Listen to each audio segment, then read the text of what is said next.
You had full control over your future, you would retire right now. Some of you are showing up to a job you absolutely hate, but you won't even imagine yourself out of there because you feel like it's too painful. That's like some people, that's like people who are in this really toxic relationship. If you can imagine yourself out of that relationship, the relationship will break. If you can just use your imagination and you just see yourself out of that job and you just bet on yourself and and if your job is really, really, really, really toxic, robbing you of peace, making you feel horrible, disrespecting you, and you keep showing up, you're asking to get sick.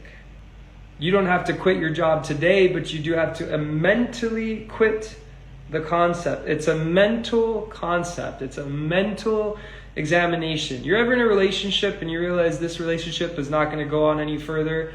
I'm going to exit this relationship, but I can't do it right now. But I know I got to think of the way. Same thing with your job. Why can't you do that with your job? Why do you set a boundary with a dysfunctional relationship but not a dysfunctional job? Because they write you a paycheck. Is your soul worth a paycheck?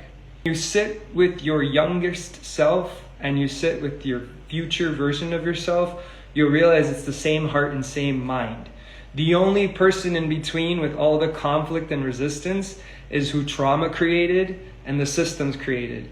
But before you even went into schooling, you were a painter, you were an artist, you were a musician, you played instruments, you drawed, you had all this creativity flowing through you.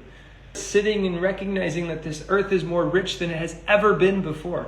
This earth is more abundant now than it has ever been before. More millionaires and billionaires exist today than ever before. You just look at life through the lens of the scarcity of where you're at, but you will forever live there if that's the only lens you choose to see from.